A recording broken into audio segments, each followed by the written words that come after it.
Hey, what's up, everybody? This is Norm with Norm's Release Party, and this is going to be a conversation with Lucas KELLISON. I'm excited about it. He is awesome, independent artist, doing some things. We got some projects coming out. We're just going to talk about it, see what's happening. All right, stay tuned.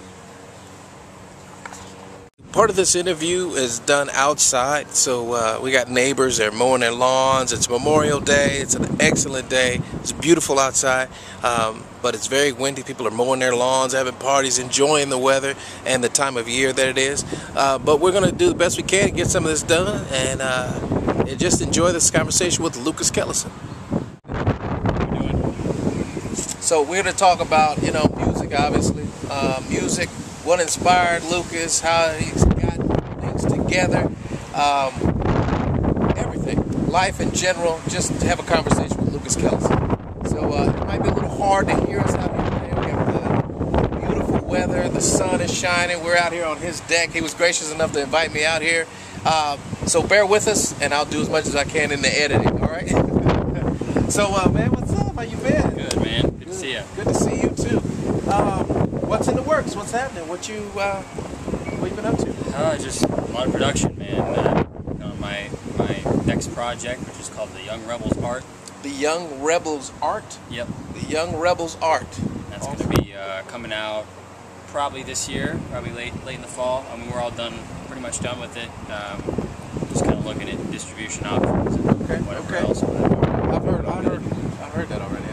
You've heard some tracks. Yeah. Oh, it's hot. Look out for it. Lucas KELLISON. It's awesome.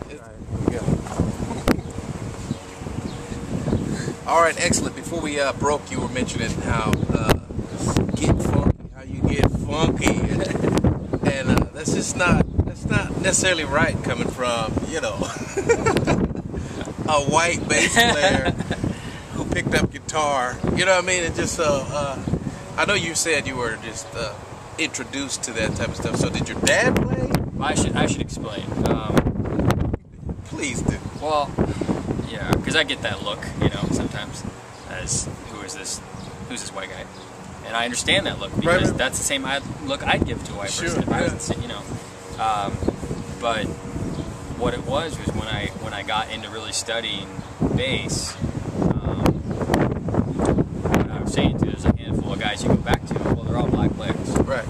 And that's just the way it is. And that's a big part of American music history. Is if you go back far enough, you'll find that it was True. And that's the same for any sort of society. In their music, it's usually an oppressed group, creates the music. That's how their outlet, and in America it's no different. So when I went back and I started listening to Bootsy Collins, and I started listening to James Jamerson, and countless others, it just kind of reaffirmed what I wanted to be, what I wanted to sound like. And nice, okay. And my theory about it is when you study music, you can't just study the music. Like when I teach people and they say, how do I be funky?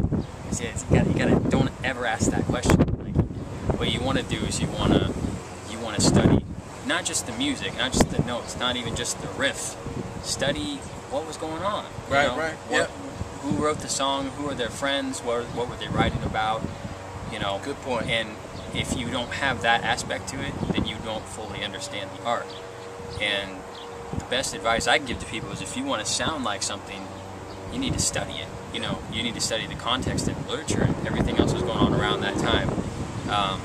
And then just listen. Don't even try to play it. Just listen. Right. And then eventually you sort of, in your own way, become it. And I think for my music, I mean, anybody who listens to my music knows that I'm influenced by a lot of different stuff. So it's not just black music, but but obviously, if you're an American musician and taking it seriously, you're going to be influenced by black people. Right. But I'm into all kinds of stuff. I mean, my album is a lot more.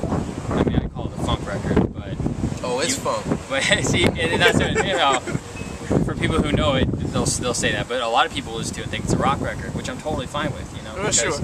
Because I listen to a lot of other great musicians. But my biggest thing is just trying to play what I'm supposed to play. Like whatever I'm made up of is whatever I'm made up of, and there's a lot of people that have had a hand in influencing me, you know. Awesome. So whatever comes out is whatever it's gonna be, whether it's, you know, people call it black, white, rock, funk, right, hip hop. All that stuff is kind of going away anyway. Yeah. Exactly. Yeah, yeah. But now let's point out something too. The CD isn't out. His album isn't out yet. But when we're talking about funk, I mean, there's a few names that come to mind, at least for me. And one of the greats connected to funk, he's playing actually with this guy. I mean, come on. We'll get back. No. George Clinton and Parliament Funkadelic, P-Funk. George Clinton and Parliament Funkadelic and Lucas Kellison. We had him down for a session on Thanksgiving. It was quite an out-of-body experience. If you ever want to be accepted, however, anyway, I mean, accepted as funk or funky, George Clinton, you might as well go ahead. That's the litmus, you know. And that's why I've never really called myself that, but he called it that. Right.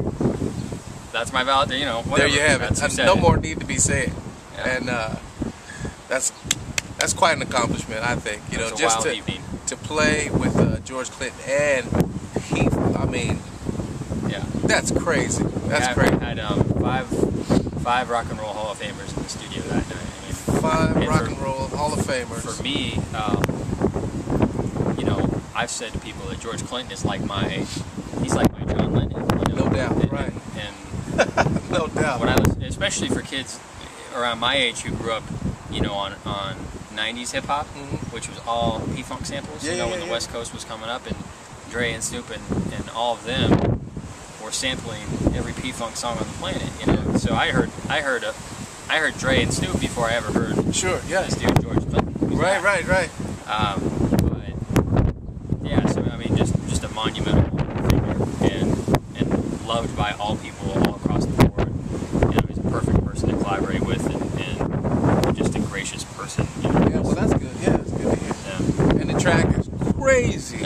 I'm gonna go ahead and say it's crazy. It's crazy. All right. Baby demons are not funky, and it grosses me out.